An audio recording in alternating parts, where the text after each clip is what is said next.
Hello everyone, my name's Adam. And I'm Rob. And this is the Screen Bucket Podcast, the festive edition. Yes, the Christmas special. Do you think we've successfully encapsulated Christmas in our show? From our point of view, yes. We've got the dark and the light. Yeah, we have. I think we got our Christmas top films in, didn't we? Definitely, man, yeah. Played some Christmas songs. Yeah, I had a little bit of an awkward moment in the department store, though, didn't we? We did. It wasn't the most... I mean, I guess at the end of the day, you always want to support your local businesses, but... Sometimes it's just not worth the hassle, is it? No. We got chased by helicopters, drones. We had to search for a missing child. We queued up for so long we had to get drinking. We had to start drinking our presents for people. It was bad. That Josh guy, though. Who the hell was he? Yeah, weird. Yeah. Oh, well, fair enough. Might see him again. Might see him again. Well, yeah, let's play the chatty bits from our Christmas special then. And we'll see you again in a minute. It is the run-up to Christmas Day 2018, and two young boys have travelled long and far to visit a department store for gifts and sweets in a jar. Long they queued, and Adam and Rob's Christmas spirit was hanging low. So join us now for the festive Scream Bucket Show. Hello everyone, my name's Adam. And I'm Rob. Rob's back! I am indeed. Welcome to the festive Scream Bucket Show. Yeah. And we're stuck in a department store. I know, right? God, we should have just done our Christmas shopping online like everybody else. Yeah, but part of the joy is this, isn't it? The stress, the misery of... The angry granny who elbowed me in the face while she was picking out a dinosaur toy for her child. Yeah. But to be fair, you did grab 10 of them. Well, they were really cool. They were. And the Jurassic Park ones were much more expensive. Yes, they were. Unnecessarily expensive, I thought. Less cool than that T-Rex we found. The other T-Rex with the glowing eye. Yeah. Oh, so good. It was loud though, wasn't it? Very loud. With music sounds so obviously stolen from Jurassic Park. What are you going to do? I mean, it's... Sue them. Oh, yeah. Yeah, sue them. Sue them. So, how are you settling back into real life after your honeymoon to Mexico, which went on for 15 years, as far as I can tell? I don't know, man. I'm not back in the zone. I've got the Christmas spirit. Have you? Yeah, well, I took a silly ibuprofen codeine thing last night. Oh. Because I couldn't sleep, because we were on the couch. And it's just made me feel a little bit strange. Yes. And obviously we had a few beers as well. Only a couple. It is combined. Your dead eyes looking back at me confirms. Anyway, it's fine. Cool. Okay, Mexico was brilliant. Good. I spent 2 weeks on a beach chair having cocktails brought to me. Very nice cocktails. Went thank you so much. Snorkeling loads. Yeah. Got bitten by a fish. Bitten by a fish? Yeah. There was this coral thing where we were snorkeling. Yeah. And this fish came out, and I was like, "Oochie boochie boochie." So I put my finger out towards it, and it just swam up to me and nipped me. Ah. And went snorkeling with a sea turtle, a massive sea turtle. See, I'm jealous of that. It was almost ruined because I was watching it coming. I was like, okay, I'm in a prime position. I was with like 20 other people snorkeling. Yeah. And then all of a sudden, the turtle's almost in proper sight. This big white male breast, hairy male breast, floats in front of my view and ruins the turtle. Was it yours? Why would my own breast float in front of me? Well, it might drift up. That's true. It was another man, and then he stopped, and then his hairiness was in front of me, and I missed the turtle the first time. Right. And then I got cramp in my foot, so I was snorkeling around thinking, I don't want to go home. What a nightmare. And then at the last moment, the turtle came back, and it swam right under me, and I got the best view of everyone. So if that man is listening, I have some choice words for you, but I can't say them on the radio. What a shame to have paradise slightly inconvenienced for you. By a hairy man breast. So, yes, this is the festive special. We won't go on too much about paradise. Because now you're back in the UK, where it's cold and windy and frosty. I don't mind, it's on the right side. This side of Christmas is very welcome. But then the other side of Christmas is just a living hell. But you just want to get over and get to spring, don't you? Yeah, exactly. Yeah. Well, you've got into the spirit of things. We've got mince pies there. Mm-hmm. We'll snack on them if we don't get out this blooming queue. I may have a little special show and tell for you later in the episode as well. Ooh. So you'll have to wait and see. Well, yeah, indeed. So, what are we going to talk about until then? Well, in terms of Christmas films... One of the conversations that comes up every year is, what's a Christmas film? Is Die Hard a Christmas film? Blah, blah, blah. I think we've made the decision not to bother talking about Die Hard. Off you go. Everyone else does. Yeah, you see them with their jumpers who say, like, the phrase. And Oh, yeah, that one. Yeah. Yeah, it's so original because you think Die Hard is a Christmas film. Do we need to get you some coffee? I've got some here. In the department store? Yeah, I got some from Barstucks. Thus, other brands are available. Yeah. Stoska coffee, the Russian coffee. Oh, nice. In every... Cool. Yeah. I think what we will talk about, though...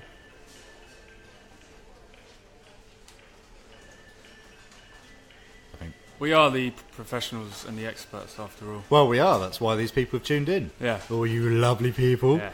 Yeah, and we're going to smugly put down your Die Hard.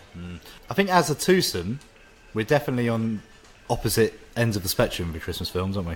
Oh, yes, definitely. Because I consider where we are right now in this department store to be absolute hell.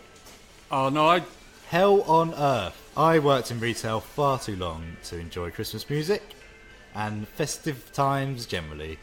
It really has ruined me. You poor lad. Poor lad. We can try and amend that. I used to like Christmas. Genuinely, retail just killed it. What's so bad about working in retail on Christmas? Well, the first thing that comes to mind is you can tell the time by what song's playing. Oh, God. Next time I hear Mariah flipping Carey, I'm going to be going on my break. Oh, dear. You know. And just like, it's always really hot. As soon as the heating goes on, there's... no one talks about this. As soon as the central heating goes on, there's static electricity everywhere. So every time you touch something metal, and there's a lot of metal in the department store, you get a massive shock. Okay, so they electrocute their staff. For You electrocute your stuff, yep. Brilliant. You work like 60-hour weeks. Admittedly, mostly voluntarily for overtime, but that's because we need overtime, because we can't afford anything. Not fun, man. If I could tattoo a 4-letter swear word on my head to stop me working in retail, I would. Really? Yeah. But you still love Christmas. I love Christmas, absolutely. Yeah. Well, my Christmas working routine was always being in a kitchen, working nights and weekends. It does sound awful, but it's a bit of festive cheer. Always beers afterwards, like straight away. I think there's a camaraderie in the kitchen. There is a camaraderie. And you have Christmas songs on your own terms, because you've got the radio, you can turn it off. So working is good. And also, I just love Christmas. I love it. I love the tinsel, I love the films, I love the music, I love everything. I love going to the Rose and Crown and doing karaoke, pogues, and embarrassing myself and getting kicked out. Yeah. I mean, I do like Christmas Eve going out, as everyone's in a certain spirit. Definitely. Rum, brandy, whiskey. Mulled wine, the pubs do the mulled wine, don't they? I love mulled cider. Mulled cider's amazing, yeah. Recorderlig Ski Lodge, have you been there in the South Bank, London? Mr. Skillet, he's been to ski lodge in the South Bank, ladies and gentlemen, for his Christmas journey into the capital. They build a fake ski lodge and they sell mulled plum cider in a little cup. And you can keep the cup. You can pay a little bit more and keep the cup. That does sound very nice. Well, yeah. Sounds, right. Oh, it does, okay. doesn't it? Yeah, it does. Well, it's good to see that the queuing experience hasn't ruined our spirits. No. Although I don't like how that lady keeps sending her child back to get more things from the aisles, like some sort of scout. Oh, so she's gone in the queue and sending the child She's got out. her full trolley, and then the child, she goes, "Oh, I've forgotten the mince pies." Oh, let's just listen to this song and just watch her.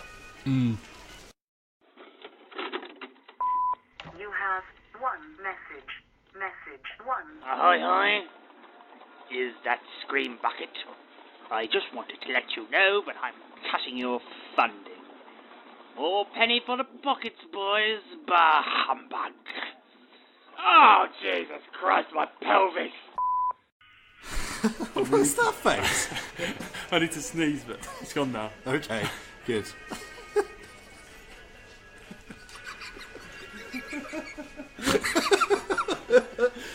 Oh God, it's staying in. Cool. Right. We watched the Christmas film last night, didn't we? Yeah, in a manner of speaking. Yeah, one of my favourite ones, in fact. One I've been actually meaning to watch for a very long time. Yeah. Have we talked about it on the show before?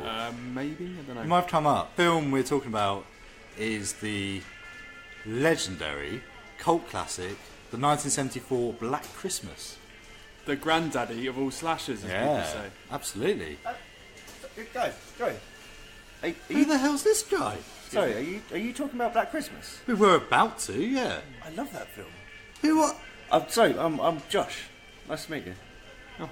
Hi, Josh. Hi, Josh. Hi. Just Okay. okay. I just sorry. Are you alright with this?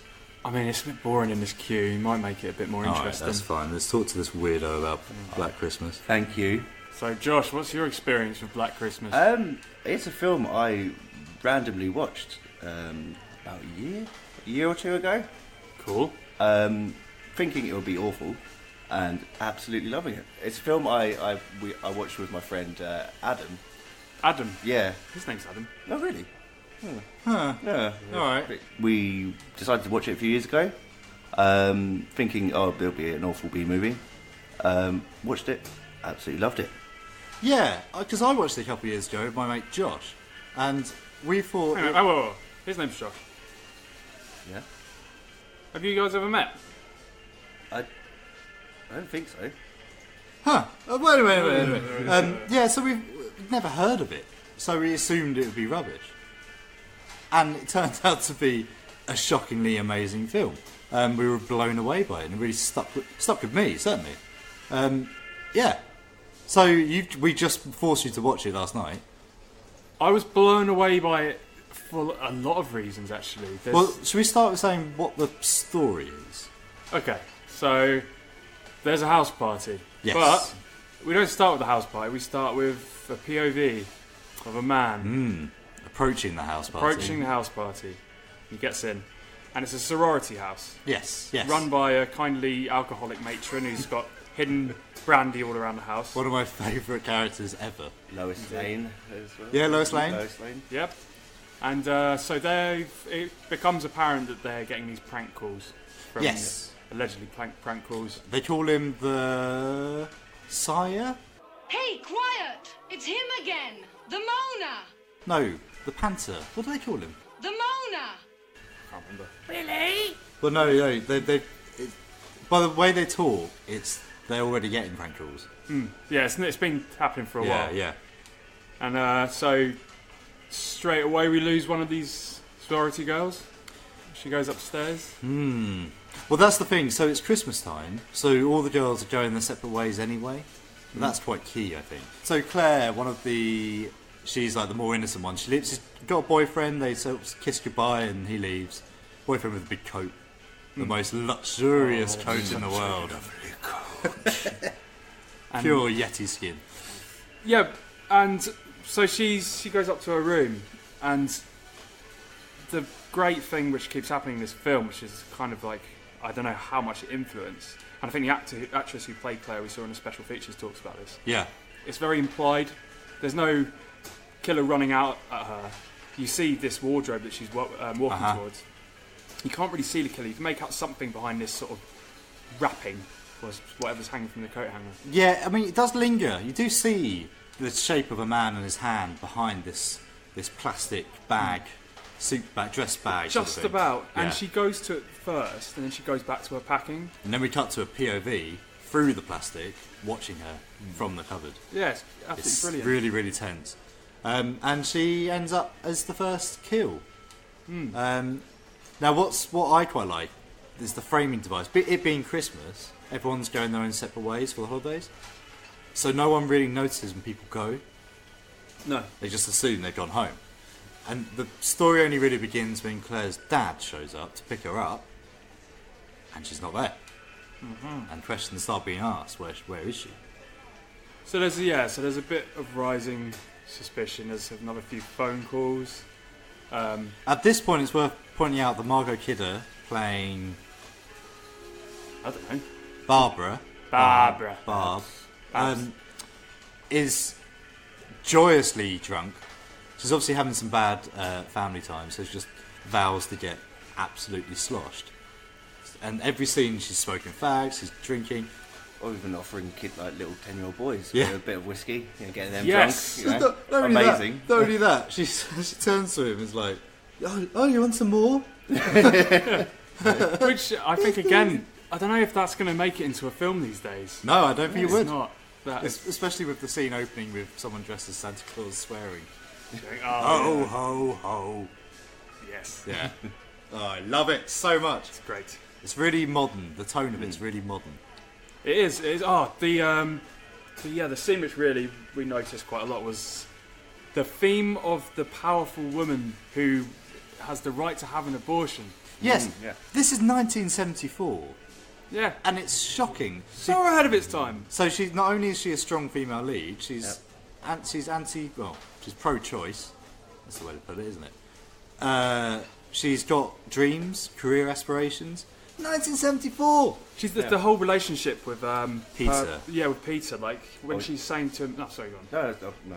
I was to say, isn't he sort of the general more 70s?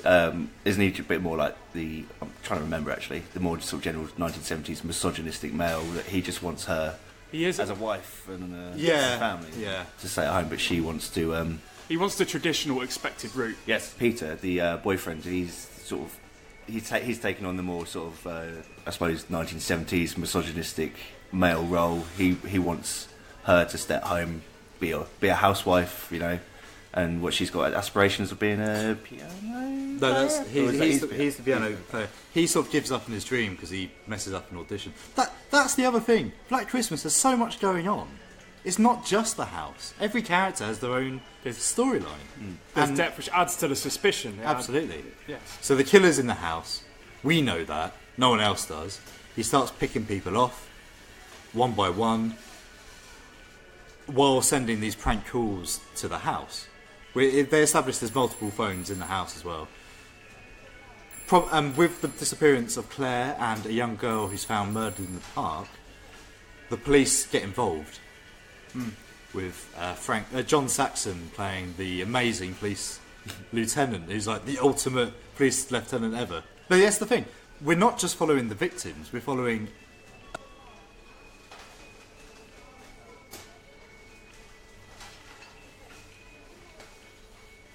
Because it's just not needed. Yeah, it was there. It's sprinkled with elements of comedy and everything. Oh, like the new postcode. Yeah. Yeah. The new area code on the phone number. Yeah. And I'm not sure if we can say on the radio. There's a poster on the wall of a granny. 9 different photos of a granny, and the 9th one is her flipping the bird. Yes. There's a scene when Claire's dad is going around her bedroom with the... What is she? The house matron? I think so. Yeah, she's like very strict house matron. Well, she's very forward thinking as well. I think she's quite liberal. Yeah, and then he says something. I want my girl to just study, not meet boys, and then she's like, "Fat chance of that happening." Yeah. And she's covering up the posters as he walks around. Like there's a sort of free love poster of 2 hippies in the peace sign, naked, and she just starts leaning on it and trying to keep the door in front of it. The humour is amazing. So the humour is solid, and it's throughout as well. It's scattered throughout, but the tense stuff is really heart-pounding. I think there's a particular murder scene with a particular unicorn trophy, which is sort of combined with the carol singers arriving. Yeah, you were freaking out at that. Yeah, and yet again, you don't see anything entering anybody. Sounds dirty, doesn't it? You don't see any knives or anything going in, or it's all implied. It's similar to the... So we called this the granddaddy of slasher films, which it absolutely is. But also counted in that is Psycho, Texas Chainsaw Massacre. They did the same thing. You never see... Everyone thinks Texas Chainsaw Massacre is a really gory film. You don't really see anything. No. But you feel it. Yeah. Like we were saying last night, the scene where she's the Texas Chainsaw Massacre man, hangs her up on... I'm such a professional. When he hangs her up on the hook, you don't see anything going in, but you feel it so much. And it's the same with this. There's one shot where you see the unicorn thing plunging down in slow motion, across through decorations. Whilst the carol sings are singing, you feel it. There's a word used in the special features when they talk about it. Black Christmas has a vulgarity to it, which is at odds with the Christmas setting. So the violence feels weighty. Everything feels like it's happening hard. Like the stabbing, he's like properly pounding, and the whole bed's shaking, and the hook when it moves and stuff. And then you've got the language that's really vulgar. So it's like you're in a peaceful, lovely setting with carol singers and things, and then suddenly violence, language, and it's like that, juggling that balance. That's again why it feels so modern, I think. The only thing that doesn't feel modern are some of the zooming things. Oh yeah, so many zooms. Well, like we were saying with the speech about her wanting to go for hopes and dreams. Yeah. The slow zoom happened as she was saying this very forward-thinking thing, as if to say, "You guys need to pay attention to this bit. It's really important. Oh, this is the message of the film." Absolutely. I mean, I think it'll be a bit more sort of pulled back these days. What gets me is that this isn't a film we were already aware of. No, Like it's a cult classic, and we now know that it's Elvis Presley's favourite horror movie, and now his family still, as a tradition, watch it every Christmas, and all this stuff. All these celebrities inspired. Yeah. Well, it's inspired a lot of the modern day slashers as well. Like it inspired John Carpenter's Halloween. Yes. To a dodgy degree, in fact. Well, as I was actually talking to my friend Adam yesterday. Oh yeah. No, you said they were going to make a sequel to Black Christmas, and it's going to be called Halloween, and the killer was going to have been captured and put in a mental asylum, and he was going to escape on Halloween and go on a murder rampage. Sounds really familiar. Sounds very, very familiar. And then John Carpenter's film just came out before it was made, and same camera movements. The opening is identical. Yep. And he tried, the director, Bob, what's his name? Bob Clark. He tried to sort of, I don't know, pussyfoot around with that, didn't he? Yes, in the special features, he was very diplomatic. Yeah, he's like, oh, well, I just talked about this idea, and then obviously he brought out Halloween. And he wrote, directed, composed the music. Yeah. And I'll briefly talk about the sequel, because I don't think I even made my way through it. It was very bad. Oh, remake. The remake, sorry, I watched this. I haven't even seen it. I watched this years ago, and they tried to shoehorn in this massive backstory about this kid who was like sexually abused by his mum, and it was kind of weird and unnecessary, and it took away from that all you need in a film like this is the situation and the people acting around the situation. That's the thing. I mean, I don't know if this is spoilers, but I mean, you never actually find out the identity or see the face of the murderer. It's irrelevant. You see his eye at one point, which is an amazing shot, but that is about it. You know nothing about him, and it's just which is true life. You don't know who's going to kill you. Well, there is a central mystery to the film. They're trying to work out who it is as well, which again is Scream-like. Originally, Black Christmas was going to be called Stop Me, which is interesting because that you sort of associate that with the killer in an interesting way. But people have said that the fact it's called Black Christmas, set it at Christmas, started the idea of naming horror movies after events. So Halloween, obviously, the hack fraud John Carpenter. Friday the 13th. So My Bloody Valentine came up as well, similar one. And just this whole... Bob Clark accidentally created this entire world of cinema, and it baffles me. I think he's a time traveller. Yeah, definitely. I think he came from the future, he came from now, and said, this is what horror movies should be. So why would you say that it wasn't as well received as it should have been at the time? Why has it been forgotten by the annals of horror history to a certain degree? My theory is, and I think I read something about this, is it was so dramatic. It was so horrific. And in the 70s it was critically panned as well. So I think it got shelved. I think it was so bad that people didn't know how to market it. Okay. So they kept changing names. I think there was something like it was at one point called Silent Night, Deadly Night. Oh yeah, no, I've definitely heard. Which is a different film. No, I've definitely heard that title before. Because I think after the first time I watched it, we straight away started researching it. And we just came up. We heard all these things. Like, oh yeah, no, I definitely heard that before. Definitely heard that title. Which I think a lot of them have reused. Yeah. So Silent Night, Deadly Night is its own film now. But I think that's the thing. Like, they kept changing the name, shuffling it about. They just didn't know what to do with it. It was only when it came out on, presumably, DVD, actually. Well, I would assume was it originally banned at all? Because I mean, the language and the violence and everything. I mean, could have been. Well, it's lovely to meet you guys, but do you mind just holding my space in the queue? That's cheating. I've completely forgotten my daughter's Christmas present. Oh, your daughter! She's 5 years old. She's Tell you what, give us that pack of mince pies, and then we'll hold the queue. You'll get it back when you. Okay. All right. Fine. I trust you. Cheers. There you go. Cheers, guys. See you later. I don't like people who do that. No, me neither. Do you want a mince pie? Yeah. Adam's Film Reviews. Aquaman 2018. My father was a lighthouse keeper.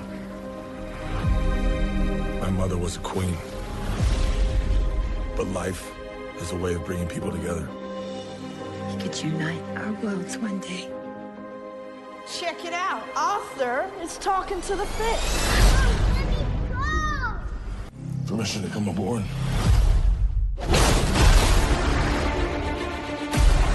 I've been looking for you. Your half-brother, King Orm, is about to declare war upon the surface world. The only way to stop this war is for you to take your rightful place as king. Trust me, I am no king. You do your best thinking when you're not thinking at all. That was the worst pep talk ever.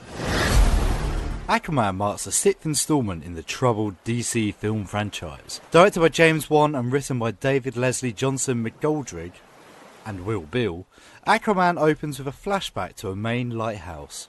Here we're introduced to Thomas Curry, the lighthouse keeper, as he pulls a mysteriously beautiful woman out of the ocean on a stormy night.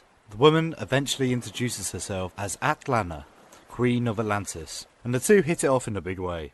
Eventually the pair have a baby and name him Arthur, but Lana is forced to return to the ocean after it's clear that she is a danger to both Thomas and Arthur. Years later, and Arthur's taken up the mantle of Aquaman. Bitter at Atlantis and the perceived death of his mother, Arthur acts alone, content in his life of beer and fighting off pirates. But deep beneath the waves, King Orm of Atlantis has begun to merge the Atlantean kingdoms to rise up against the surface dwellers. It soon falls to Arthur to take up the mantle of the future King of Atlantis and seek out a legendary trident with the distractingly beautiful Mira at his side. But first he must determine whether he deserves the heavy weight resting on his shoulders. Aquaman is a film of two halves for me. There is a lot of exposition and backstory straight off the bat, which drags down the first half. But this is broken up with a pretty fair dose of silly costumes and fighting in really weirdly stylised ways. As soon as the plot gets moving, Aquaman really turns around. Incredible set pieces and fully realised characters were possibly the last thing I expected going into this film, but here we are. Curiously, there's a lot of cyber noir influences, with an impressively Blade Runner-esque soundtrack from Rupert Gregson-Williams. Aquaman is a good, solid watch that stands alone from the rest of the franchise, and definitely worth a trip to the cinema. We're here. What are you doing? You should have a parachute. Redheads! You gotta love them.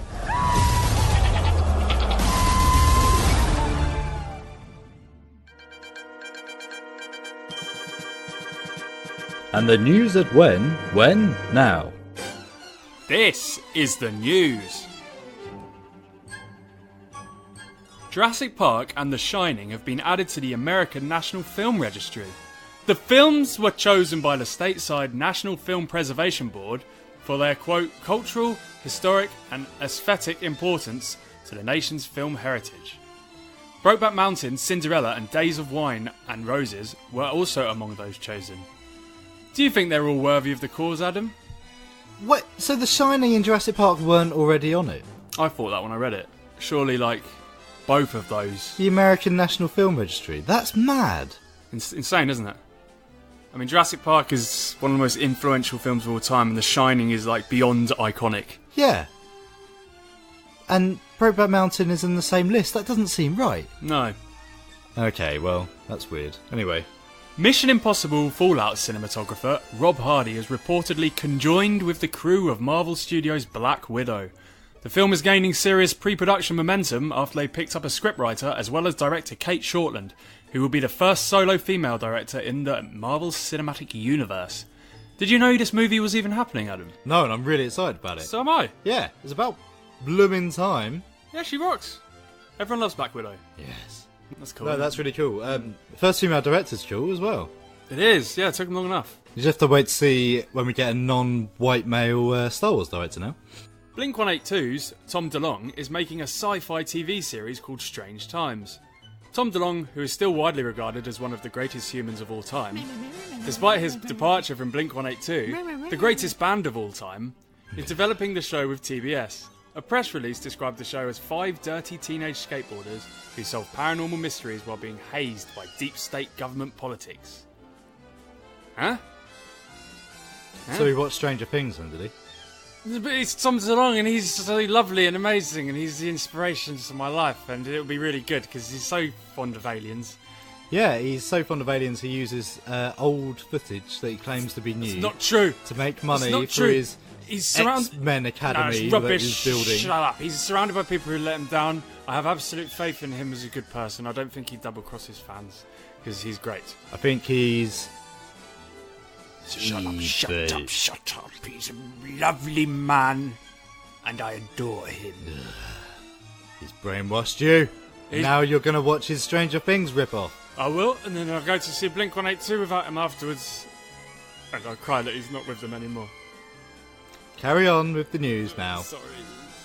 Please go back, Tom, if you're listening. Jodie Whittaker is to return as Doctor Who in 2020. While no official reason for the delay has been given, some have suggested that the complexity of the show makes it impossible to make. Showrunner Chris Chibnall has said he wants to work on the episodes to make them as strong as possible. Could that represent a lack of faith in the writing, Adam? I mean, from what I saw, it was quite rubbish. I haven't seen any of it yet. It's not very good. I'm sure there's loads of people who disagree with me. No, I don't think... I don't know. I'm hearing really mixed stuff. I'm hearing that it's making bold things, but the writing's a bit naff. Yeah, it's... Or the characters are good, but the writing's a bit naff. That's why I keep hearing that kind of... Yeah, definitely. It's like Peter Capaldi should have been easily one of the best Doctors of all time, but the writing let it down. Unlike Matt Smith, who was... That was solid. His first series or second series? It was great. Yeah. It's just steadily gone downhill. Someone said that the movement, the change about in timetable and scheduling is very similar to when the BBC axed Doctor Who the first time around. Oh, really? I think it needs to go away for 10 years. It's too much of a money spinner, isn't it? You think how great it would be, wait a decade, we've got loads of episodes anyway, and then when it comes back, everyone would be like, oh my god, Doctor Who is back. But do you remember when David Tennant took a year out? And they did 4 specials instead of a series, and that was brilliant. Was that with the Master, or was that something else? That might have been the final special, but they were like one-off. Each one was its own story, but as a sort of mini film. Right. If anything, that's what Doctor Who should be. Sod the series, just have mini films. Definitely. And yet we're just leaving it for a year. You can put more relevance into baddies if it's kind of like a sort of thing. Yeah, I don't know. Something weird's happening with Doctor Who. I'd like to see Torchwood again as well. A poster for the upcoming Sonic film has been released. Everyone's favourite speedy blue rodent is getting a movie release, and by the looks of things, he looks weird. The poster depicts only his hairy blue, strangely human legs stretching atop the Golden Gate Bridge. Whilst it was always going to be difficult to take Sonic out of his video game aesthetic, the poster shows that he may look freaking odd as hell. Yeah, I'm looking forward to the cosplay second wave. Stay away from Hub. Jesus Christ. That's fine, I didn't say anything bad. Stay away from Tumblr. Yeah. Anyway, well done. That was the news. Cheers. You have one message. Message 1. Yeah. Yeah. Billy. Billy. Is this your mother saying Happy Christmas, Billy? Nah. Would you like to stir the pudding? Merry Christmas. Hello, it's us again at the podcast. There was something we didn't talk about, which is definitely a big part of our Christmas sort of upbringing, and that is South Park. Christmas specials that are really quite brilliant. South Park consistently knock it out of the park for their Christmas specials. And they do it in a way that they still maintain the warmth, which is weird because it's South Park. The most sort of cynical, society-hating cartoon that has ever existed. So, off the top of my head, there's the Mr. Hanky Christmas special. My personal favourite. Which has all the songs. They're just a compilation of songs. Yeah, Mr. Hanky himself, there's an episode about him. There's a couple about him, I think. Yeah. Red Sleigh Down. That's when Santa gets shot down in Afghanistan or Iraq. And he goes badass, doesn't he? Yeah. And they have that scene, don't they, of the sleigh crashing, and it's very, like, gory and awful. Yeah. Santa's packing. Yeah, they've definitely nailed the Santa being a badass warrior. More so than Futurama, that also did it. Yeah, definitely. Was the Great Expectations a Christmas special? Or was that standalone? Oh. It's like season 4, maybe? That feels like it should be a Christmas special. Malcolm McDowell opens, "Hello, I'm a British person." Hey, and we see the backstory to Pip and its Great Expectations. If that wasn't a Christmas special, it should have been. Yeah, definitely. Very well. You know what everyone says, that there's nothing more Christmassy than Victorian England, and maybe that's the element. It's the trope, codifying trope, isn't it? The Christmas card. What else is there? Oh, they did the Canadian Christmas. Mm-hmm. What? Oh God! French Canada is the best Canada in the world. The other Canada is a... Anyway. The worst one, the most awfully dark one, was the Christmas Critters one with the sacrifice. I love that so much, though. It's so bad. I love it so much. So what's the plot with that? Is it Kyle is being made to be sacrificed by these evil satanic critters? Well, should we say the twist at the end of what it all is, actually?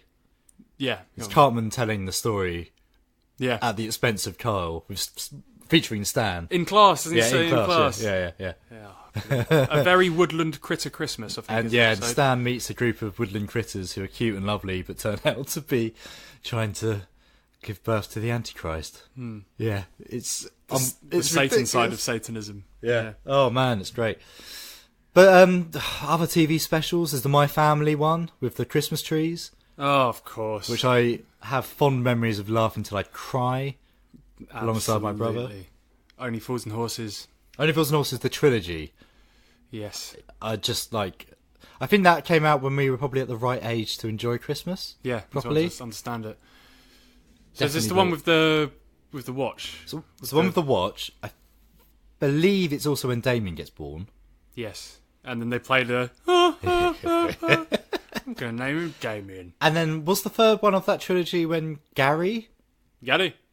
You know, that, like, speaking of Only Fools and Horses, is such an incredible show, but I always was disappointed when they bought it back and they lost all their riches. Yeah, me too. It leaves a bad taste in your mouth, because for once you think, okay, this is a family who's very poor, and they sometimes live a bit sort of on the edge of the law in order to make money. Some of their, their dodgy dealings and stuff, but they're very, very good people, a very warm family, and when they earn their winnings, pays off. Yeah, you don't want that to go. No, you want them to succeed. Yeah, I always felt that was a bit unnecessary. I like the fact they did prequels. Rock and Chips. Rock and Chips. I didn't do Rock and Chips. And there was another one with Boise and Marlene. I don't think I watched that one. Manor House or something. I don't think I watched it. But Rock and Chips is great. Because that is actually a really interesting part of the mythos. Right. Yeah. Any other Christmas specials?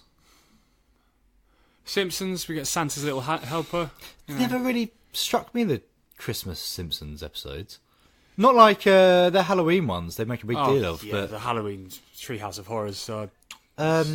Anything. I mean, every sitcom really has done one at some point. Men Behaving Badly came back and did some specials. Although really? You're not fussed, but some of them are very, very funny. Christmassy Ted. Love that. Love that. Definitely. Second best priest in the country. The second best priest. Yeah, a lot of Christmassy stuff. Yeah, so much to talk about. So we really tried to pick and choose our top 5 each, which we will cover next. Hey, that sounds like All Alone on Christmas by Darlene Love. Yeah, they're really blowing out the park, this department store. It's not your standard miserable Christmas songs, is it? Someone's just really good at choosing these songs. Yeah. This queue's not going anywhere. There's some woman kicking off over there as well. What's she talking about? Before we get the shopping done, Sally, are you here? Yes, Mom. Barry, are you here? Yeah. Nikki, are you here? Oh, yes, I am. Toby, are you here? Hey up. Paul, are you here? Nah. Paul? No. Stop being a little idiot, Paul. Go away. Kevin, are you here? Kevin, are you here? Kevin! Excuse me! What? Have you seen my son Kevin? No. He's lost! I've lost him again! Oh, okay. This happens every single year! We'll keep our eyes open. No, you have to help me find him! Rob! He's always... What are we going to do? He's very young, he's lost and he's all alone, and he misses his family, and it's Christmas, and you need to help us find him. Help me find him! We were going to talk about films. Yeah, can we not? Look, we're not really qualified to find your children. No. Please, you look like really trustworthy young men. Please, you look like you can find our son. Oh, see that guy over there? Yes? He's called Josh. He's really, really helpful.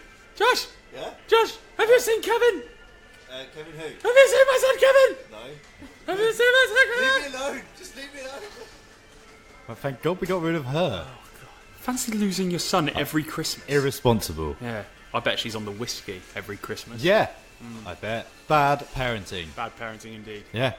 Don't agree with it. I don't like Americans anyway. Do you know why? Why? Because one was mean to me on my honeymoon. Really? Yeah. Well, see, we were... I was on the beach and I was having some cocktails with my wife, and a Canadian girl came along, and she said, "Do you want to join us and play some volleyball?" And I was like, "Beach volleyball, cool." And I went along and played, and there was like a couple of people from like Eastern Europe and stuff, and some Americans, and a Canadian, and then me. And where was your wife?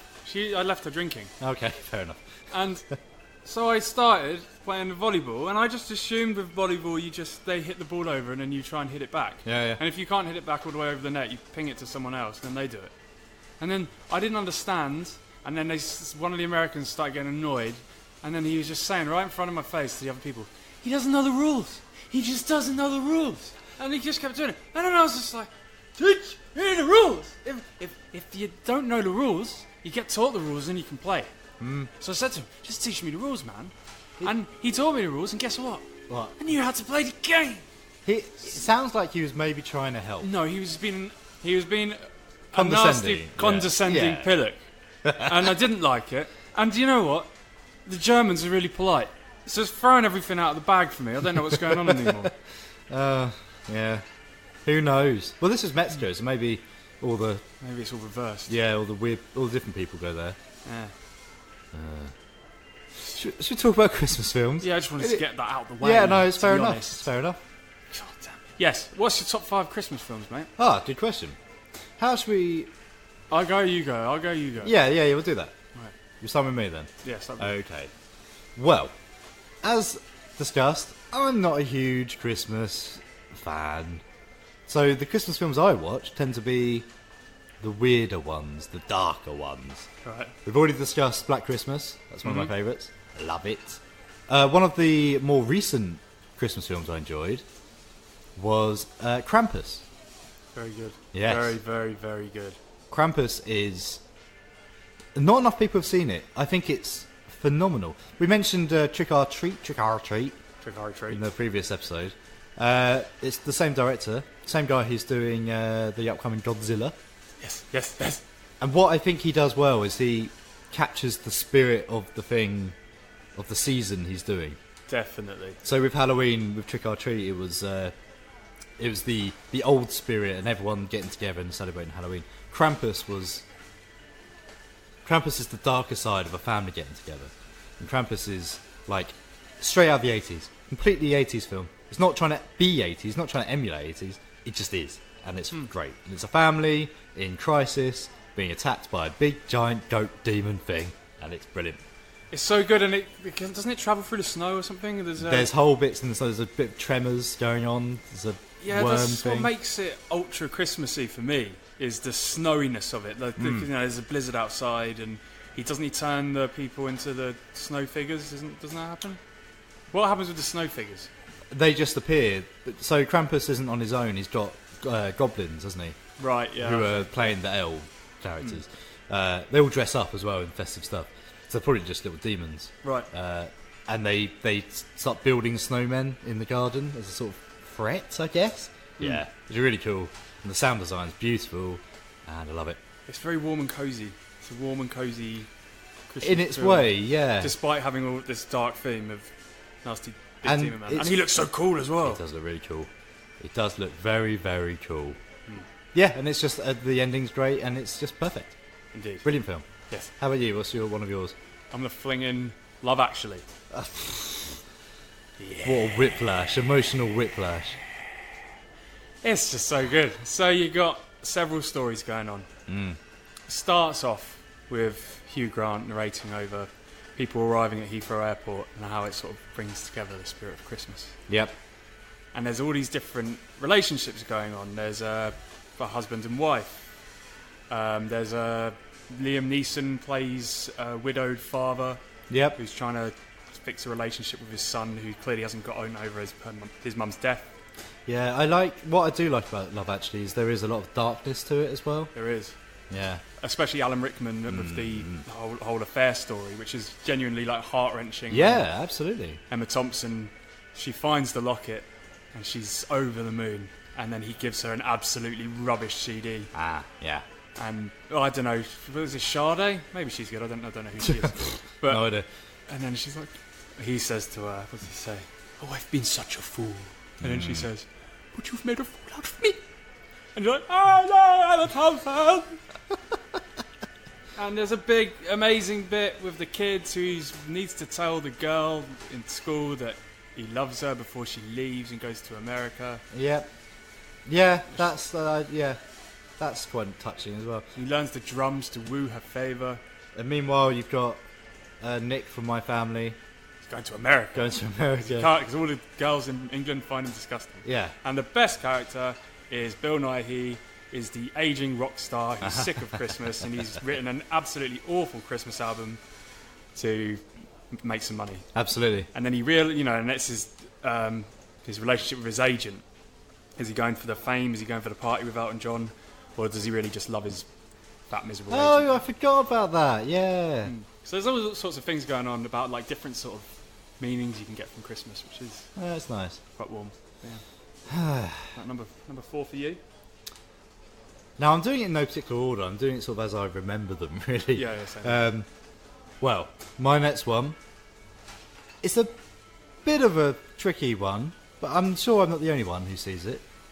But my next favourite Christmas film is The Thing by John Carpenter. See, when you first said this to me, I was a bit like, what are you talking about? And then the more I thought about it, it is quite Christmassy. It's similar to Krampus, where Krampus is in a warm and cosy home and Christmas is happening. The Thing is about a group of strangers stuck in a environment amidst the snow blizzard, trapped together, unable to escape, and with a growing sense of paranoia about each other and irrational fear and hatred. And I think it's one of the most Christmassy things ever. I mean, that's got to be reflected in millions of different scenarios of people getting stuck in the snow and being, with a bunch of weirdos at the airport. Absolutely. The only difference to the traditional Christmas narrative is it doesn't end with a happy story at the end. Well, I suppose it does. I think it's a warm ending. Yeah. It's when they blow up the building, yeah. And they come together at the end and chill, watch the fire. And it's just, you've got Kurt Russell drinking his whiskey, sort of hating everyone. You've got a cute doggy scene. You do. A very cute doggy scene. Which goes badly wrong. You've got people being scared of spiders. Yeah. Being trapped on the couch. Yep, and just trying to work out which one is human and which one isn't, which I always do every single Christmas reunion. that crazy uncle. Uncle Philip. Great Uncle Philip. Oh, Uncle Philip. Who knows what he is. Yeah, so The Thing, I think it's a joyous Christmas film about murder and alien invasions. Perfect. What else could you ask for? Well, what else could we ask for, Rob? What's your one? I don't know. I'll slap you in with Trading Places. Okay, yeah. So, you haven't seen Trading Places in quite a long time, have you? A long, long time. Yeah. So, Trading Places is... Dan Aykroyd is a very wealthy chap who's an up-and-comer at this stock exchange firm of some sort. With, these two... Which is run by two billionaires who play around with money and like to make fools of poor people. Meanwhile, Eddie Murphy is a homeless man living on the street, just trying to get money whatever way he can. Bit of a scoundrel, pretending to be disabled to get money, stuff like that. And after some chance encounter between the two naughty, evil, eccentric billionaires decide to bankrupt Dan Aykroyd and get this Eddie Murphy character to be loaded, completely swap their positions. So Dan Aykroyd becomes homeless, Eddie Murphy becomes loaded. But it steadily starts to backfire on them when they realise that Eddie Murphy is actually quite good business-minded. Right, yeah. And he starts to work stuff out. So then it's this kind of thing of those two teaming up to get back at these nasty billionaires who just treat people like dirt. Yeah. Jamie Lee Curtis is also in it. Yep. And she's great. Dan Aykroyd, she's a prostitute in it, in fact, which Dan Aykroyd actually falls in love with and teams up with her as well, so they can get back. And it's very, very Christmassy. It's about thinking about the poor and the rich. It's very funny, very warm, very cosy, very Christmassy, leading up to this brilliant revenge story. Yeah. I absolutely love it. It's brilliant. I do have fond memories of it. I'd need to see it again. It's great. It's very funny. There's a brilliant scene where there's a man in a gorilla costume and a real gorilla and stuff like that. Nice. And on that note, let's play Christmas is All Around with Bill Nighy. You mean let's listen to it on the intercom? Yeah. Perfect. Bill, that song's on from Love Actually. What good timing. Merry Christmas from Scream Bucket. Fighting the Frizzies at 11. Merry Christmas, Billy. Was that the Gremlins theme? Yeah, what was that playing? Well, I don't know, but it leads nicely into my next choice. Gremlins! Gremlins is the ultimate Christmas film. Yeah. I mean, I'm not going to argue with that. The ultimate alternative Christmas film, I should say. Krampus sort of, I think, was inspired by it. All three of your films have had monsters in. Yeah. Well, it's funny, isn't it? What does it say about me? You're a monster. Gremlins is a story of a friendly, loving father buying a pet for his son on Christmas from the Chinatown district, which is, features a sailor leading a lady into the alleyway and all sorts of bizarre things. And the pet turns out to be more than expected. There's a particular set of rules that must be followed in order for everything to go well for this particular creature. Yes. It's Mogwai. Do you remember what they are? Don't give it water. Right. Don't feed it wet. Yep. Don't get it wet. Don't feed it after midnight. Yep. And keep it out of the light. Yes. Direct sunlight kills it. Well, direct light even. And so naturally, Gizmo gets wet. And all hell breaks loose. Basically rips off from It's Wonderful Life, Bedford Falls. They even watch it on TV. Constant references to Bedford Falls in this quaint little American town. And creatures from hell, gremlins. But with regarding the rules, so Mogwai, what's his name? Gizmo. Gizmo gets wet. Mm-hmm. Reproduces other Mogwais who are a little bit not like funny. nasty. Yeah. But then, what's the rule for them to turn into gremlins and not reproduce themselves? They eat after midnight, but they do reproduce themselves. There's one scene where one jumps in a swimming pool. Oh, of course, and then it glows and it goes brilliant crazy, smoke effects. Yeah. And isn't there a brilliant scene with a granny on a stair lift? Which had me and my brother in hysterics as a kid. Mrs. Deagle's the evil lady who threatens to put Billy's dog in the tumble dryer. Yes. Like really, really horrible woman. and the gremlins prey on her, and she thinks they're dragging her to hell. Like, it's a really weird scene. She opens the door and goes, "No, I'm not ready! I'm not ready!"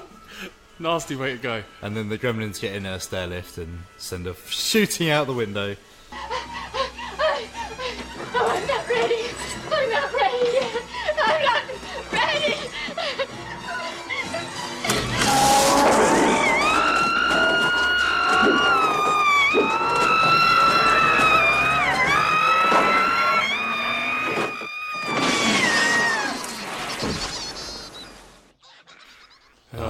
It's so good. And then obviously the second one's very self-aware, isn't it? The second one's like Joe Dante just went, "Why am I making another film? I'm going to completely parody my work." And it was brilliant. And it's really, really funny. Also, the second one has Hulk Hogan turn up in the... just shoehorn him in. It's just really bizarre. Yeah, Gremlins. Absolutely love it. It's one of my favourite films. If I'm sitting down with someone who hasn't watched it, it's one of the best films to put on and go, right, experience this. Yeah. Perfect. What's your next choice? So the next one is something that's become instantly a classic in terms of like the timescale of Christmas films. Oh yeah, Elf. Yeah. So Will Ferrell is so it starts off with this little baby in an orphanage. Santa comes to visit, dropping off some presents, and the baby climbs into his sack, and he accidentally takes the baby back to Lapland, and they decide to raise him anyway because he doesn't have a home. Yep. So he's raised by this lovely little elf, and the elves are all obviously tiny, and he's a human, so he grows really big, and he's not very good at elf things. He's not very good at making toys or anything like that. Right. And eventually, after a couple of failures, I think maybe it's about time he went to see his real dad, when he decides, he finds out that he's not a proper elf. Yep. So he walks down to New York, and his dad is a bit of a Scrooge type. He's works at a book agency, or like a, they make children's books, and but he's very tight-fisted, and he's trying to keep all the money and stuff. And then this big, jolly, annoying Will Ferrell comes along, who loves Christmas, loves Santa, and is basically him trying to win the favour of his father, who at first absolutely hates him and wants nothing to do with him. But he's very infectious. His Christmas spirit, I don't know if this would apply to you, you might scowl, but because he's so joyous and Christmas, stuff like that. It's just I find it very annoying. Santa! And there's a bit where he goes to visit. He thinks he works in the department store for a while, and they say Santa's coming, and all the children are there, really excited. Yeah. He's getting in the queue, and he's really happy. And he looks at Santa, and Santa's this sort of guy in a really bad beard with his black stubble poking through. Yeah. And he says, "That's not Santa. You're not Santa." And obviously, this massive fight breaks out. That's very funny. I feel like I've seen it once, so I can't really remember it too well. It's just joyous. It is. I mean, it absolutely has become a cult classic. Yeah, everyone. They loves do it. quote-alongs at Prince Charles Cinema. Really? Yeah. Oh my god! It's often features in the Christmas slumber party pajama night things they do. I think what helps as well is Will Ferrell is an actor who has been embraced by more or less everyone. Like, yes, he's probably one of the most popular, if not the most popular comedic actor out there. Yeah, fair point. Yeah. What about your next one? So my next one, this is so bad. My full list is all the darkness to your light. Because my next favourite one is actually a TV special, and it's the League of Gentlemen Christmas special. Oh. What happens during this particular Christmas special? Oh boy! So League of Gentlemen as a show is like an anthology. It's different. It's like a sketch show, really. You've got different characters in different places. And the Christmas special is similar to that. Essentially, you're following the miserly vicar of Royston Vasey, who's this quite horrid woman who hates everyone, basically. And she keeps being visited by different people from the town who each share a story with her. And she doesn't like it, and then we see each story. We've got Charlie, who's in a loveless marriage, who comes to share this recurring nightmare of his that his wife's put a voodoo curse on him, and we see because of a country and western square dancing, line dancing thing he does, ridiculous. A guy comes in to talk about Herr Lipp, who's a local German guy, and how he's possibly a vampire, and we see an amazing story of his time in Germany with a group of choir boys. Naughty. Not what you are expecting at all. And then finally we've got Mr. Chinnery, who's the local vet, recounting how his great-grandfather was the best vet in the world and was cursed. And the curse stayed with the bloodline. Yes, it's very, very silly, very dark. And then finally we see why the vicar herself hates Christmas. In possibly the darkest thing they've ever done on League of Gentlemen, Psychoville, or Inside Number 9. Oh, really? Yes. I may have to watch this. Rhys Shearsmith himself watched the footage and said, "What have we done?" I'm sorry? Is that Dave? Oh, God! It's nice to see you again, Dave. All grown up. Oh, mate. And as a kid I watched it and it freaked me out. Oh, I'm gonna have to and watch it's it. the reason my mum can't watch League of Gentlemen. Really? Yeah. Oh, I'll be It's watching so that. good. I'll be watching that at some point this week. Is it available anywhere for our viewers? And I think it's on Netflix. Right, okay. I think they're all on Netflix. Fantastic. Josh! Yes? A League of Gentlemen on Netflix still. I know some of the series are, but I'm not sure. Can you look up, please, and get back to us? If not, BBC iPlayer. BBC iPlayer? Yeah, of course, but I don't think they're on there, are they? Well, Josh will look it up while we... Alright. While he looks for Kevin and checks on Netflix. So what's your next film? So my next one would be a bit of a weird one, Just Friends. Okay. Which we watched last night. We did watch this last night. Yeah, and what were your thoughts of it? Deadpool 0. Yeah. The prequel. So, I've always loved it. I think it's something to do. I watched it at the right age. So it's Ryan Reynolds and Amy Smart and Anna Faris star. Ryan Reynolds begins the film as a quite portly young teenager who... yeah, quite portly middle-aged teenager. Yeah. And so he's at this... so he's going to a house party. Everyone's graduated. Mm-hmm. And he's going to declare his love to Amy Smart's character. What was her name? Jamie. Jamie. Jamie, I thought. Jamie smiles. Yeah, Jamie is in... Jamie. Yeah. Okay. So he brings her yearbook. He writes in it saying, "I want to be your boyfriend. I don't want to just be friends." He's at the party. He brings the yearbook to speak to her and show her this really romantic message saying he doesn't want to be friends anymore. He wants to be girlfriend and boyfriend. Well, it's a bit of a mixed message because he says he loves her, and then at the end puts BFF. BFF, which is weird, but maybe he's just trying to be nice. Yeah, I guess. Anyway, instead he's humiliated when Amy Smart's current boy, or Jamie, her current boyfriend, finds the yearbooks get swapped. Yeah. He reads the message to the party, and in a ridiculous scene, they all laugh at him and he runs away. Laughing, he runs off saying, I've had enough of this town. I've never seen you again.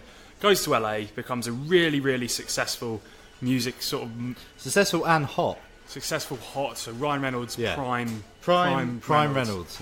Yeah. And he's become a bit of a douchebag.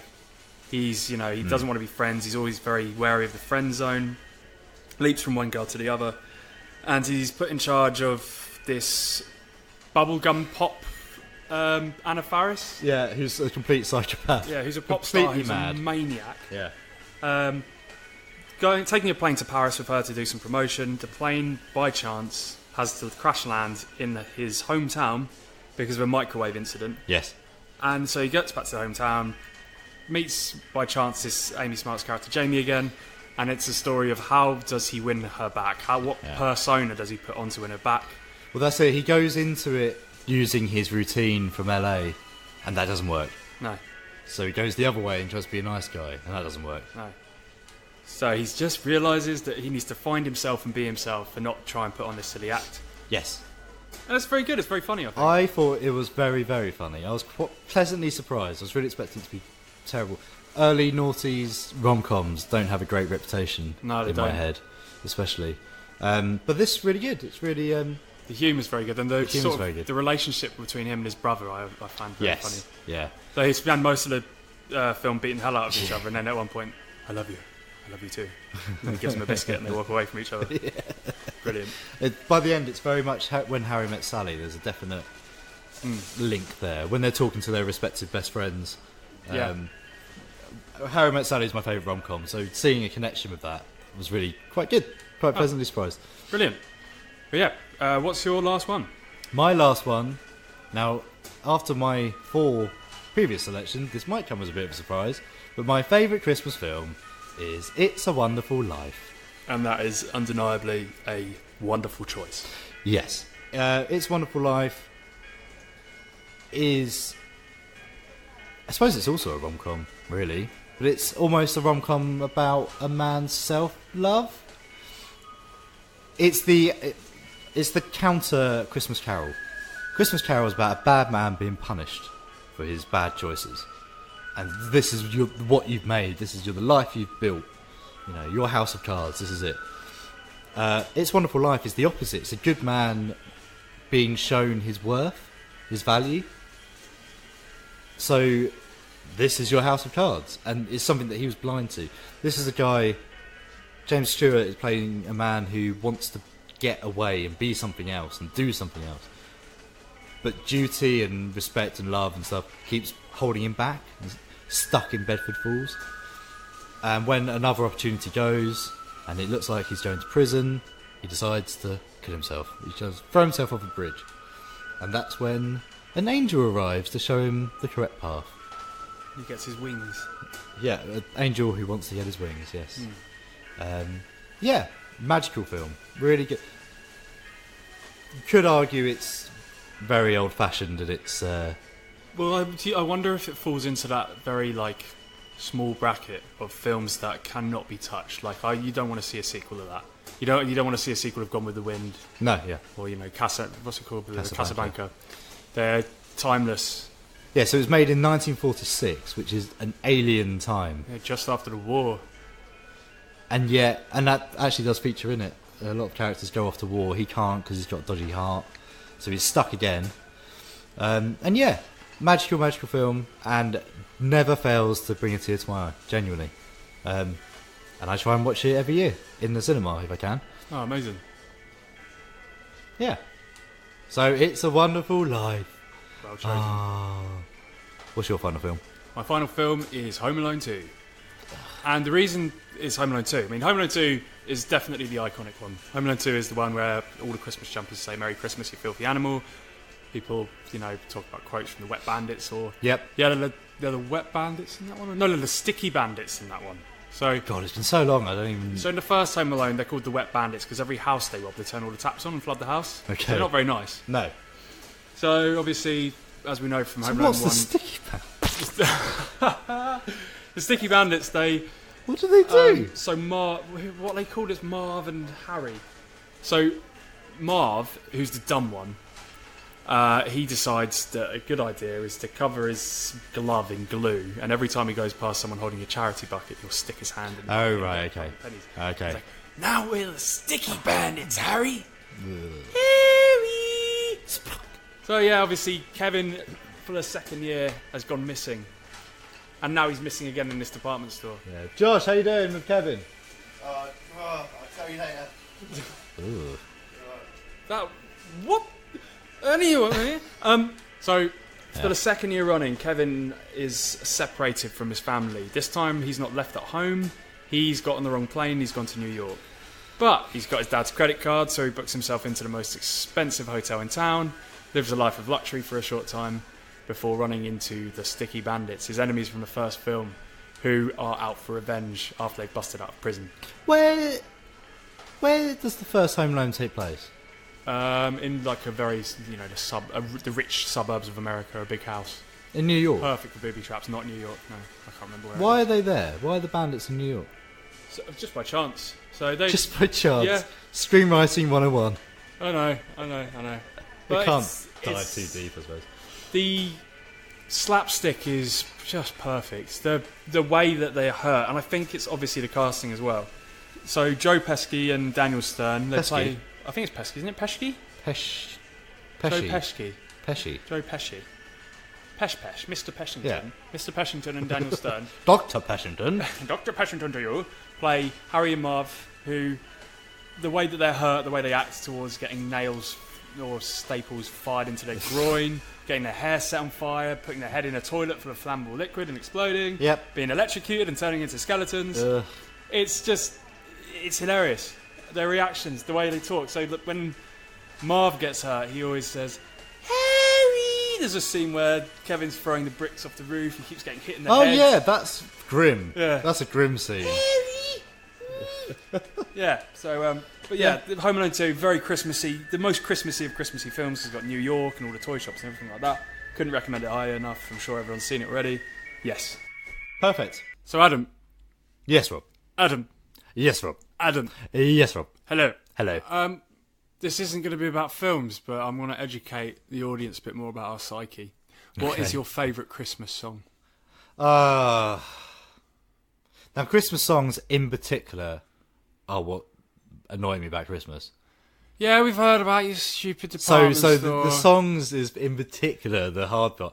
I like Proper Crimbo. Bo Selector. Bo Selector has now been released properly on iTunes. It is great. It's great. It's interesting seeing all the celebrities that were involved with the music Adam and video. Joe are in it. Yeah. Which was shocking because they weren't really doing anything at the time. A couple of people you completely forget about. Mm-hmm. Actually, and that same year, The Darkness, Don't Let the Bells Ring. Is that Don't Let the Bells End. It's called Christmas Time. Christmas Time. Yeah. No, I love that. Christmas Time. And both of them were knocked out of the park by Mad World. Oh yeah, because he went on Top of the Pops and he cried, and everyone was like, "Oh, he's such a..." Top of the Pops. Do you remember Top of the Pops? Do. Good lord. Yeah. I also like the Don't Stop the Cavalry. Yes, that's a good one. Brilliant. You know what I love about that song is you listen to it and it's very British and it's wartime Britishness. Yes, if that makes any sense. I think of these cold soldiers who've been marched to the front line or whatever. I actually think of wind up Victorian toy soldiers. Oh, really? Sort of Nutcracker style. No, I either picture World War II or maybe World War I in the trenches. Right, okay. But I think they make a reference to Germany or Hitler or something in the lyrics somewhere, so I think it is based on World War II. Okay. Was the cavalry? I could be wrong. Cavalry before them. But I think he wants the cavalry to come so he can get home, because he wants to be home for Christmas. Right. But he's at war. Okay, fair enough. What's your favourite Christmas song? Fairy Tale in New York. It's got to be. Yeah, fair enough. Irish Connection and all that. But it's just... This is the thing with, especially the Cavalry song and this one, is the best Christmas songs are the ones which sort of have a setting and tell a story. Tell a story, yeah. I think that's key. And the idea of these couple who argue all the time in poverty-stricken New York, some area of New York, but they're in love and they had dreams. What was I reading about? There was a thing about something about that Irish people don't like Fairy Tale of New York.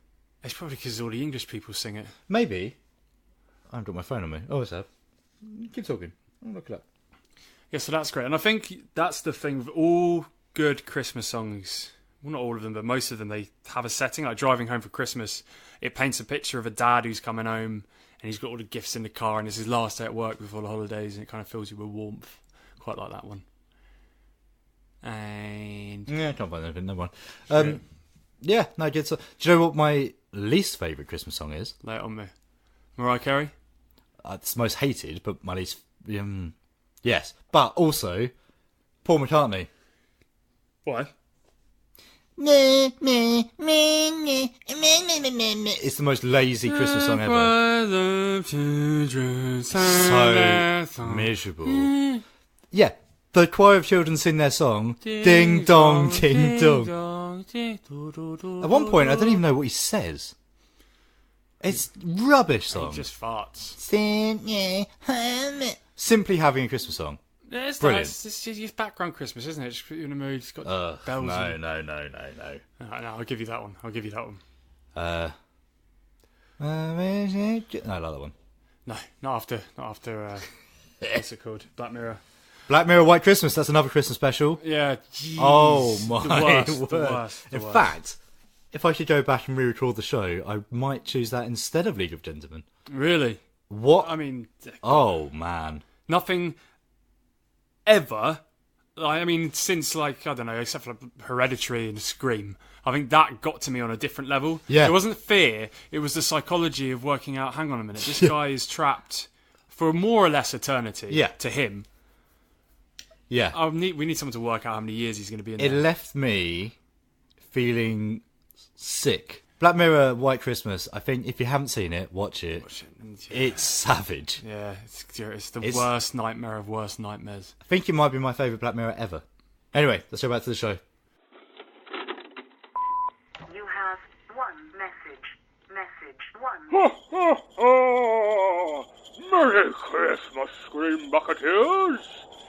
Just reminding you to tell everyone, all of your friends and family, about Scream Bucket. If you do, I'll put you on my nice list. And if you don't, I'll put you on my kill list. Merry Christmas, one and all.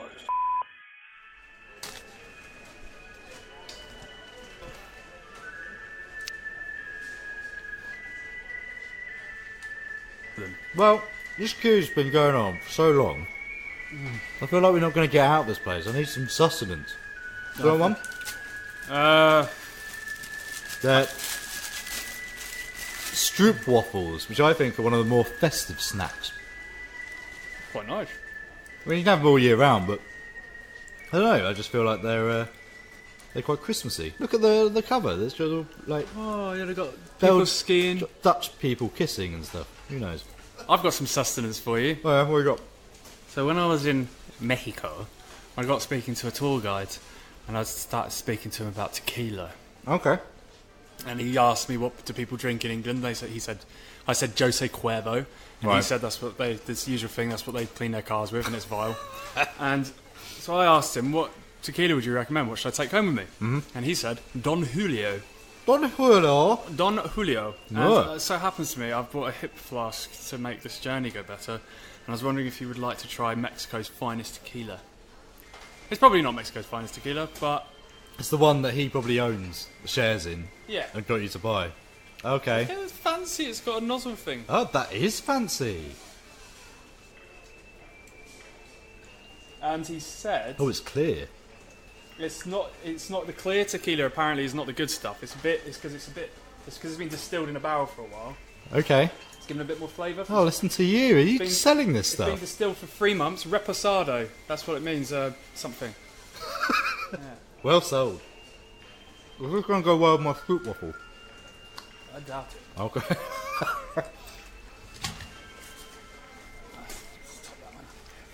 Oh, God. You've also got the largest shot glasses in the world. I didn't fill up all the way to the top. Thank God. Can't talk. Pass that one to Mr. Josh. To help him find the child easier. Josh! Thank you. I need this after today. So think about, before you drink it, think about how nasty Jose Cuervo is without salt and lemon. Oh, God, I'm getting like... you know when you get those shocks when you smell it? I mean, Anyway. Right, good luck. Bebe. What's cheers in Spanish? I don't know. I'll just say bebe. Drink. Bebe? Bebe means drink, yeah. Bebe. Ooh.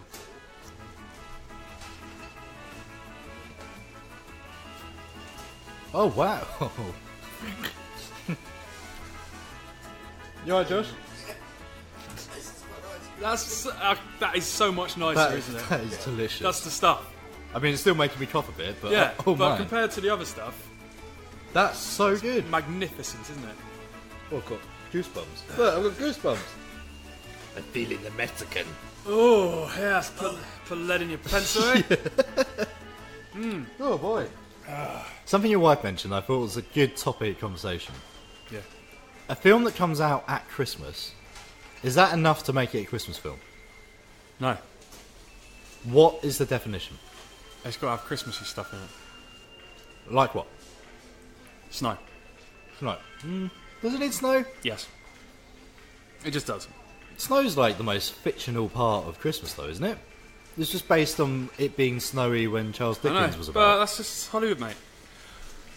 It helps. You don't need to have it. You could have rainy streets, wet surfaces. Love Actually was wet. Yeah, it wasn't snowy, snowy, no, yeah.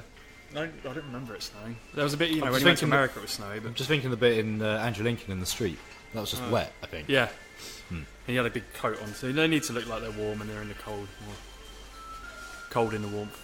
Warm in the warmth. What am I saying? I don't know. I was distracted by Josh. He keeps moving like he's wants more tequila. Josh, speak. Do you want more tequila? Yeah, more tequila. Give me a shot glass. Keep talking. You need Christmas lights. Christmas lights, yeah. Good, yeah. Family. Family. I mean, that can be friends, though, can't it? It doesn't have to be family.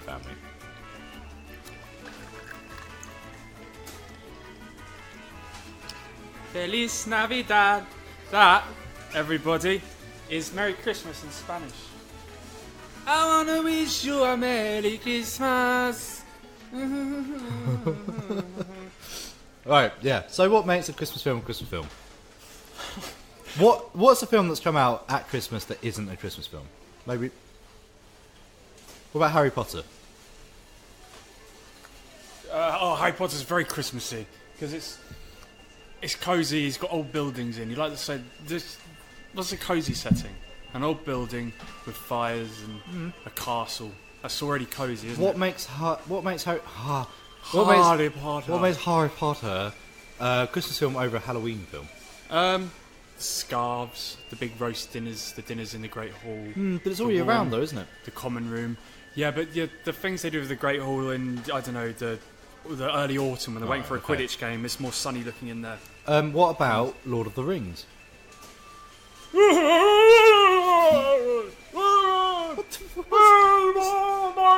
Oh no, I've used the code word. It's an undercover wizard. I'm some tequila, Lions. The dwarves made this tequila. The Spanish dwarves. Right, bebe. Bebe. That just means drink.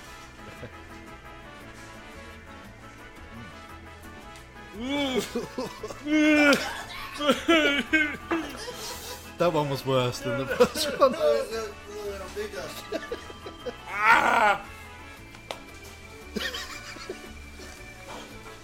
Right, carry on.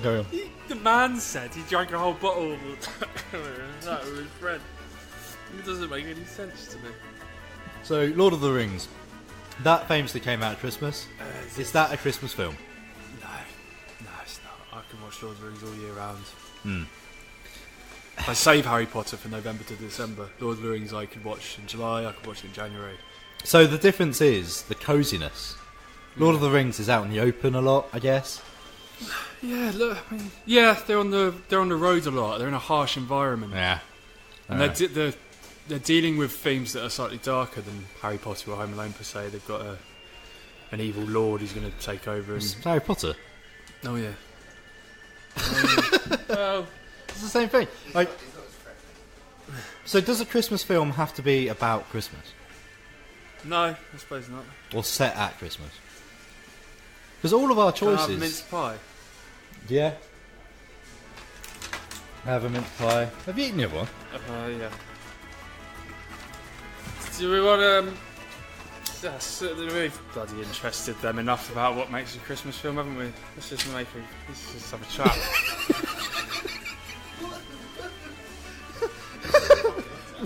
Rob is suddenly drunk. I've had codeine and 3 hours sleep. Now she's stuck to the 8 there, just have a little chat.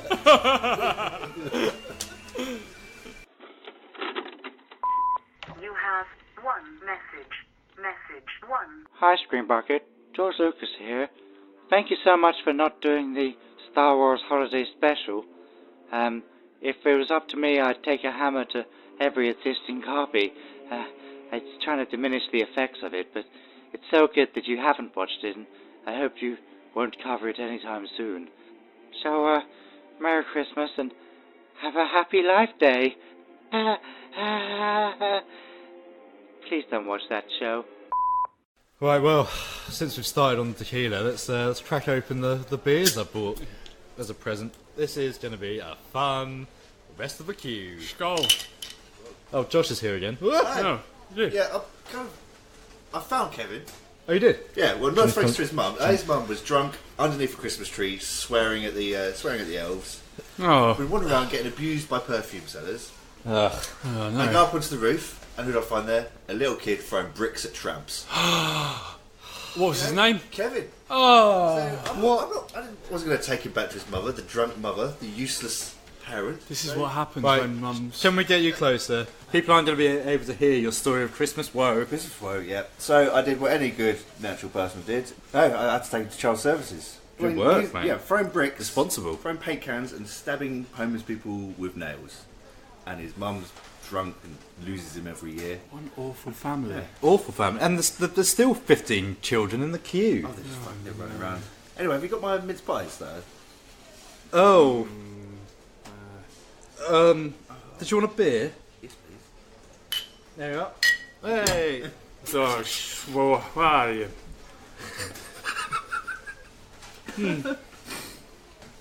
Oh, I'm sick of this queue. Shall we go somewhere else? Yeah, no, let's just do the shopping another day. There's plenty of days to go. Right. Well, let's have a walk. Did you see Santa's grotto? I quite like to see Santa. Oh, I've definitely seen Santa's grotto when I've been wandering around. Ah. Should we go see Santa? Let's go see Santa. You lead the way, Yeah, Josh. go follow me. You want to have a beer? Yes, please. Yeah, lovely. Oh, there it is. Oh, fantastic. Is that Santa's grotto? That tequila's really... It's strong stuff, man. Maybe Santa's got tequila, but I think he's more of a whiskey man. We could ask him. Let's ask him. Let's ask him for some tequila. Brandy. Brandy. Or sherry, if he loves sherry. Let's go inside. What would you like for Christmas, little one? I would like a unicorn that poos. And if it's like slime. What? It's a toy, it's really popular right now. It's a unicorn that poos. Is that really a real toy? Susan? Yes? What? Apparently it's like one of the most popular toys around at the moment. A pooing unicorn? Yes. Don't ask me what these kids are into. It's getting bloody weird. I like it, it's fun. I can throw it at my sister. Okay, remember when they just had Transformers and Barbie dolls? Now they've got pooing unicorns. Transformers and Barbie dolls are rubbish. I want a pooing unicorn. Have you been a good girl this year? Yes. Okay, and you will get your pooping unicorn. Yes. Now get away. Where do I go now? Back to your mummy. Mummy? Back to your mummy. Mummy! No way, I'm shoving drink into the tree. Where's Kevin? Kevin! Why is everybody drinking? Oh, goodness me. Susan. Susan, when's my next break? In 15 hours. Oh, wait, did you hear that? He's trapped. He's a slave. He's locked in. They've trapped him here. How is he going to deliver all the presents? This is wrong. I told you department stores are evil, man. We need to save him. We need to save Christmas. We need to save Christmas. We need to save Christmas. We need to break Santa out. Yes! Josh, punch Susan in the face. what the bloody hell are you doing? Don't worry, Santa. We've come to save you. I'm not Santa, really. Yes, it's alright. You are. Secret's safe with us. No. You don't have to pretend. My name is not. It's Santa. You're Santa Claus and you're coming with us. No. Why are you taking me? Why are you taking me? Sarah? Yes? Why is Santa being escorted out of the grotto by a group of 3 men? That might be a bit of a problem. Yes. I'm going to go talk to the supervisor. This might be an issue. Yes, maybe. Santa, quick! We need to go. We need to get out of here. Why are you taking me? We need to escape. We need to get into the North Pole. I've got minimum wage, and you're taking me away. Santa, it's okay. Follow me. We know where we're going. I don't have any choice. You're pulling me along. Just lead the way. You know where we're going. Going. We need to get to the roof, then we can find the reindeer. Roof? Go up. The reindeer? There's no reindeer. There's reindeer there. That's where they live. What is wrong with you? Wait, where are we? What's all these... I'm not talking... What are all these frilly soft things? Oh, dear God. We're in lingerie. Not lingerie, Adam. We're in lingerie! Oh, goodness me. Please take me away from here. It's bringing back memories I would rather not see again. Right. Just where do we go? We're stuck in the lingerie department. I don't mind that. Actually, Security! It's quite roomy and cozy if you try it, you know. These men are stealing bras. Why does nobody believe Santa Claus? I think Santa's drunk. What's Santa drunk? We're drunk. I've stolen your friend's tequila. I've got the tequila right in my... What? Santa? Give her the hip flask, man. I've drunk all of it. I'm so depressed. No. Oh. Santa? Why was my life such a miserable existence? Can you please just help me understand? Right. Everyone, gather around. Yes. I find this really hard to say, but Santa is loose. What? Who set him free? I don't know. There are reports of 3 young men. What do you mean he's loose? Do you want what? He got out of the grotto? He got out of the grotto. Susan was in charge. She's not really good at that stuff. Where's Susan? Susan's fine, but she's out of action. Right, okay. We need to think clearly on this. Alright, get down to the guys at jewellery and the guys up in toys. Good. We'll yes. Scout the building. No, we go up to the guy in toys and we'll ask them to open the helicopter drones. Yes. And of course. We can pursue them with that. We can use the cameras. Wait, can they be trusted? Remember the last incident with the helicopter drones? And they turned on all the customers. I think that's a chance we're going to have to take.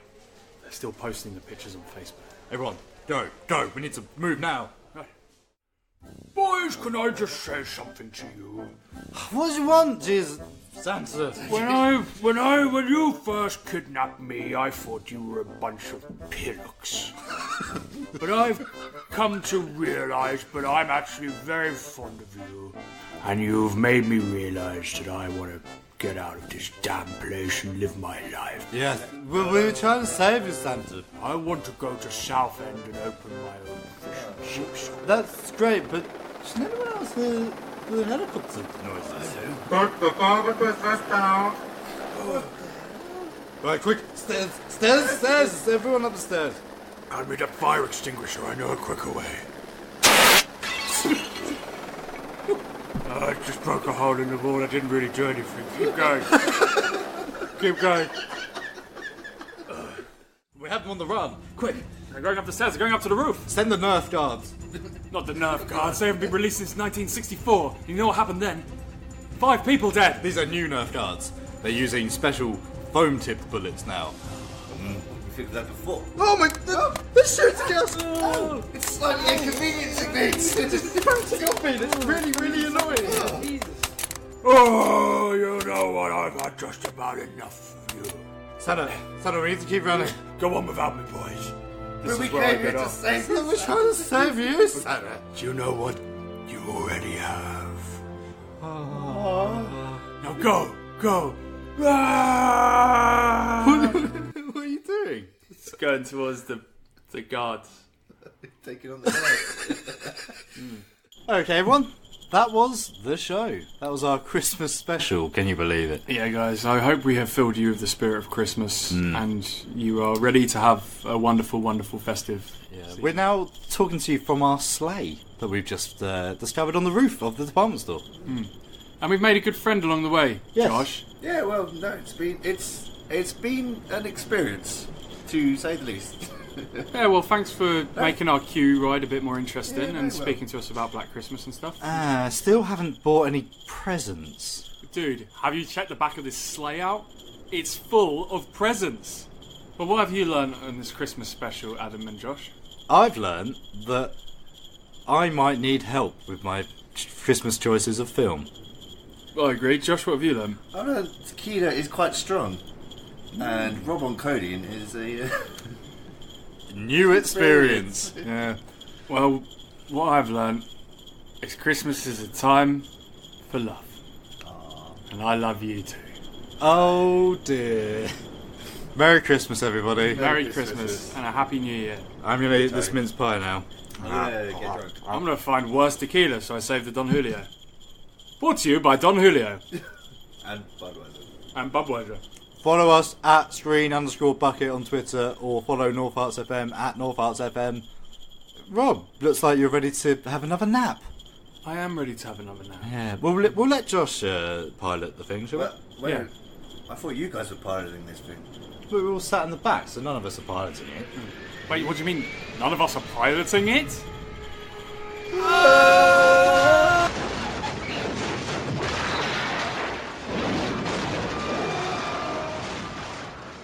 There we are. That's our show.